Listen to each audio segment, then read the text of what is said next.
สุดได้บางองค์ต่างออกนี้งานนี้มาเตียดหายให้งานนี้ได้คือมานี่ใหญ่อำเภอเรื่องต้มเตียวให้มาอยู่นี่คือเก็บตัวเรื่องต้มเตียวมันเต้มันตายมันเป็นตัวต้มเตียวเต้คือตัวเนียงโนตัววิ่งในซาตาองวิบทจำเรียงระบบบองเสียอับสกุลกันยานะ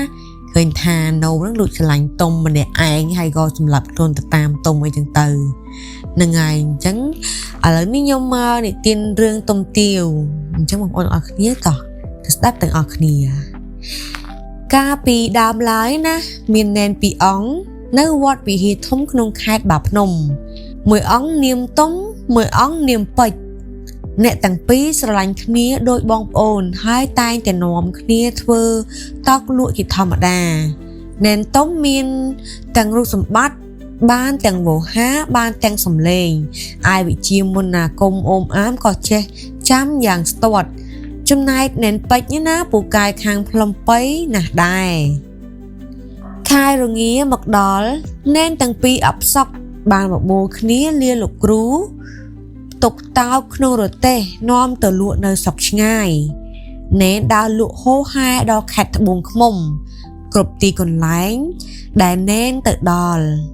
รูปสมบัตินึ่งสมเลยระบอบตมบานเตะติ้งประชิชนเอาจอมรมสลายรบอ้านจูนเชียเปนุเนียงโนได้ที่ใส่บำราหนึ่งติ้วบันกันอ้อมฉลองกัดตีนูก่อนลือโซสำเลงสมอดระบอเนนตมเนียงโนโชตรังลุยดับเนนตมสมอดหายก่อรุดเรียดองตึกดักออมไปรุ่ยสรดดำน้าตึกปรับหนึ่งติ้ว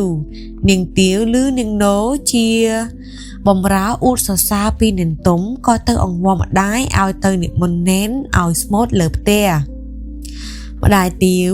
กาบ่ลือโกนส้มโดยชนัยหายนักอันตัดโกนก็เงือบปีเกรตีสบายดันดอกรุ่ยได้จึงตื่นลูกตึกดอก็กราบสมเปียเน้นหายในยัยท่าขยมประกาศนะส้มเนมนเป็นไอจะก้นเตยชันสลาบานมาดองเน้นตมสดับหายชลายเวงท่าสมโยมอันเจนเตยดิบจอมมนจ้าสมัตมาเนี่ยมนตตามกล้อยมาได้เตียวนิมนต์ประซองรุ่ยก็มันนี้บอกเดี๋ยวไว้รุ่ยเรียบจอมกันเตะน้อยหนึ่งเครื่องประดับสำหรับประเกณฑ์โลกไอเน้นต้มกาบาปีเพียซาชิมวยเน้นไปหายก็ประหยัดผลอำนาจเติมเตียงมาได้เตียวลูกดอลหายมาได้เตียวก็สำได้จากอะไรกู้ซ้อมตัวหลังเตี้ยพร้อมเตียงประเกณฑ์สลัมรู้ได้บานเรียบจอมตกบันติดมาร์กเน้นต้มก็จับดาวสมอดลือสมเลสมอดนิ่งเตี้ยวเจตายตุสตีชเลยชลา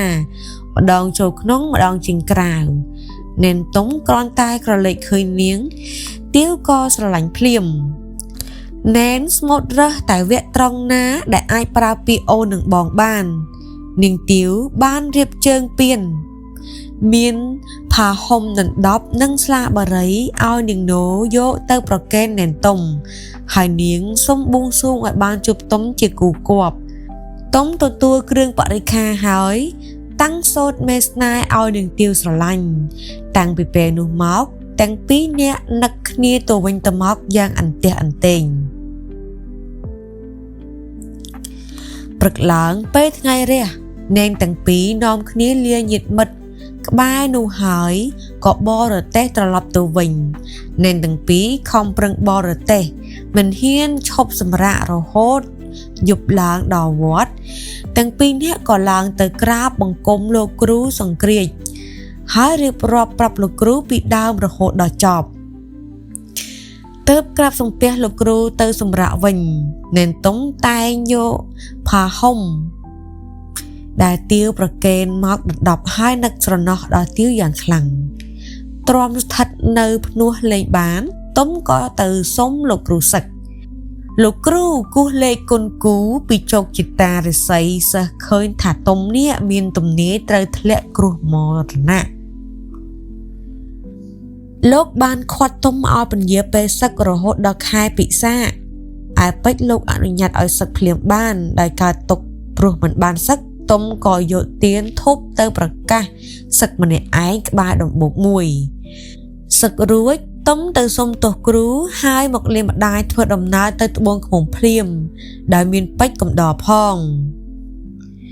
ป ពេជ្រនឹងទុំខិតខំធ្វើដំណើរទៅមុខទោះថ្ងៃក្តៅយ៉ាងណាក៏មិនហ៊ានឈប់សម្រាកដែរវេលាយប់មកដល់អ្នកទាំងពីរតែង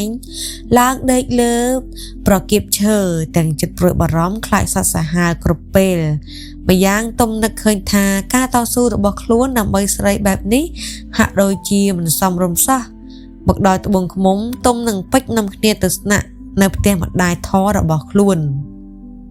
ឯអុកញ៉ាអជូនចៅហ្វាយស្រុកខេត្តត្បូងឃ្មុំបានស្រស់ស្រួលនឹងភរិយាឲ្យអ្នកផ្លូវទៅចាយជើដណ្ដឹងនាងទាវឲ្យមិនងួនដែលជាកូនម្ដាយនាងទាវសប្បាយចិត្តណាស់នាំដំណឹងប្រាប់នាងទាវថាគាត់បានសម្រេចចិត្តលើកនាងឲ្យម៉ឺនងួនហើយលើដូចនេះនាងទាវប្រកាសយ៉ាងតឹងមាត់មិនយល់ព្រមតែម្ដាយនាងណាបានទាញយកពាក្យទំនៀមទម្លាប់គឺនំមិនធំជាងនាលមកបង្ខំនាងជាច្រើនថ្ងៃក្រោយមកដំណឹងស្ដីពីការស្អេតដណ្ដឹងនេះក៏លេចលឺទៅដល់ទុំបណ្ដាលឲ្យបណ្ឌិតព្រួយចិត្តជាខ្លាំងល្ងាចមួយទុំបានដើរមកកាន់ផ្ទះនាងទាវពេលនោះជួនជាម្ដាយនាងទាវមិននៅផ្ទះហើយនាងបានឃើញទុំឈររេរានាងទាវក៏ប្រើនាងនោឲ្យមកនាំទុំឡើងទៅលើផ្ទះទុំនឹងទាវបានឱកាសនិយាយផ្ដោះផ្ដងគ្នាទៅវិញទៅមកអ្នកទាំងពីរស្បត់ស្បាយសច្ចាសន្យាស្មោះត្រង់នឹងគ្នាហើយក៏បដូរខ្លួនប្រាណដោយនាងនោជាអ្នកជួយលាក់លៀមលុះម្ដាយនាងទាវមកដល់ផ្ទះទុំបានដោះសារថាខ្លួនទៅមកដល់ក្នុងបំណងរកទិញគោនិងសេះម្ដាយនាងទាវរុះរាយរាក់ទាក់ទទួលបណ្ឌិតទុំនិងពេជ្រឲ្យស្នាក់នៅលើផ្ទះរបស់ខ្លួនតាមត្រូវការទុំតែងគិតឱកាសស្ងាត់បន្តស្នេហាលោបលាក់នឹងទាវឯមិនងួនតែងតែចិញ្ចូលប្រកបចិត្តនាងទាវឥតលុះថ្ងៃដែរព្រោះពុំបានដឹងរឿងរបស់នាងឡើយសម័យកាលនោះមានស្ដេចព្រះនាមព្រះបាទរាមាជើងព្រៃទ្រង់ឮល្បីថាបណ្ឌិតទុំនិងពេជ្រពូកែស្មូតនិងផ្លុំបទភ្លេងពិរោះជក់ចិត្តណាស់ពេលនោះគេឈ្មោះពេជ្រនិងទុំល្បីរន្ទឺទៅដល់រដ្ឋធានីលង្វែកទ្រង់ក៏បានចាត់រាជបម្រើឲ្យមកនាំយុវជនទាំងពីរទៅកាន់ទីក្រុងក្រោយមកទៀតស្ដេចមានបំណងចង់បានស្ត្រីរូបល្អធ្វើជាអគ្គមហេសីរាជអាមាត្យបានដើរស្វែងរកគ្រប់ទីកន្លែងមិនប្រទះឃើញនារីណាមានរូបល្អសោះលុះមកដល់ត្បូងឃ្មុំទៅអ្នកបម្រើរកបាននាងទាវតែម្នាក់គត់នាំយកទៅថ្វាយព្រះរាជានៅតាមផ្លូវធ្វើដំណើរនាងទាវមិនស្ងប់ចិត្តឡើយក្នុងចិត្តទាវចំបែងរកទុំជានិច្ចប៉ុន្តែថ្ងៃកន្លងទៅម្ដាយនិងកូនក៏មកដល់រាជវាំងព្រឹកឡើងព្រះអង្គក៏យាងទៅរាជវាំងឯម្ដាយទាវក៏នាំកូនចូលគួរព្រះអង្គស្ដេចគប់ព្រះតីនឹងនាងទាវណាស់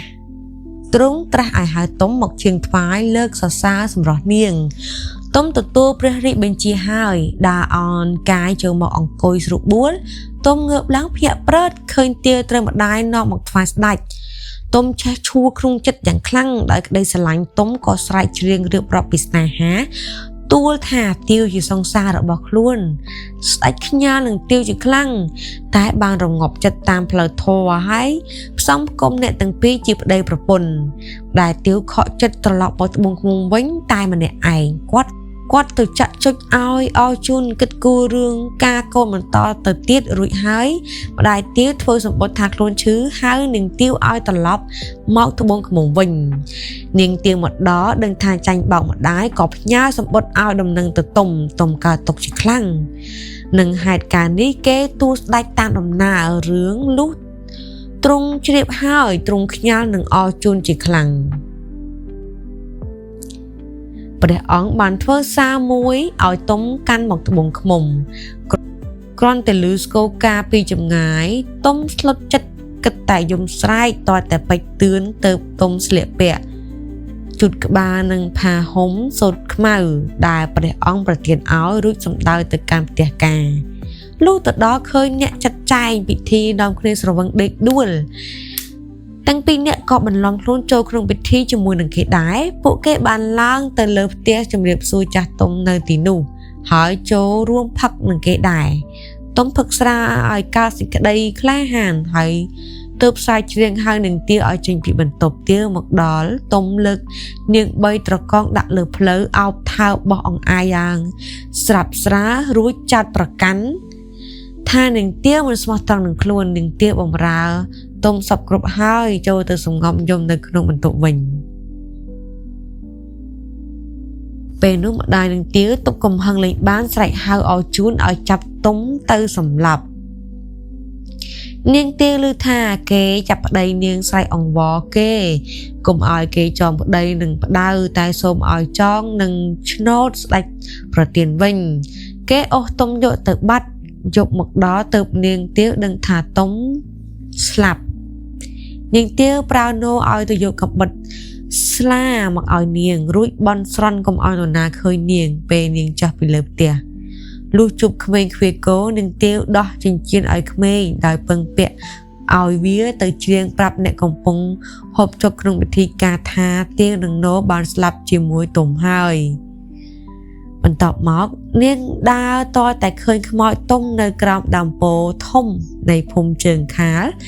នារីទាំងពីរក៏សម្លាប់ខ្លួនដួលដេកលើខ្មោចទុំឯពួកអ្នកមកការឮក្មេងច្រៀងក៏ផ្អើលឆោឡោដើរតាមរកនឹងទាវដឹងថាបាត់រូបទាវឲ្យជូនខឹងណាស់ដើររហូតដល់ដើមពោធំជើងខាលក៏ឃើញអ្នកទាំង3ស្លាប់នៅទីនោះពេលគេទាញអស់សពយកទៅកប់ស្រាប់តែឃើញព្រះរាជសារស្ដេចជ្រុះចេញមកពីខ្លួនទុំឲ្យជូនភ័យខ្លួនហើយបែរទៅបន្ទោសនឹងទម្លាក់កំហុសលើម្ដាយទាវចំណែកពេជ្រការបើដឹងថាគេសម្លាប់ទុំហើយក៏នាំក្រុមរបស់ខ្លួនចោះទុកមកលង្វែងវិញនាំយករឿងរ៉ាវទៅទូលដល់ស្ដេចព្រះរាជាជើងព្រៃខ្ញាល់ខ្លាំងណាស់ព្រះអង្គយាងមកកាន់ត្បូងឃ្មុំដោយព្រះអង្គឯងនឹងបញ្ជាឲ្យចាប់ក្រុមគ្រួសារឲ្យជូនព្រមទាំងម្ដាយទាបដំទោសដោយរះផ្ដាច់កឯអ្នកចូលរួមដទៃទៀតក៏ត្រូវបញ្ចូលជាអ្នកងារអូខេបងប្អូនទាំងអស់គ្នាឥឡូវរឿងទុំទារបស់យើងគឺបានដល់ទីបញ្ចប់ហើយបងប្អូនទាំងអស់គ្នាកុំភ្លេចជួយ Subscribe Channel នេះខ្ញុំផងដើម្បីឲ្យមានកម្លាំងចិត្តបន្តធ្វើវីដេអូក្រោយៗទៀតណាអរគុណច្រើនជួបគ្នានៅវីដេអូក្រោយៗទៀត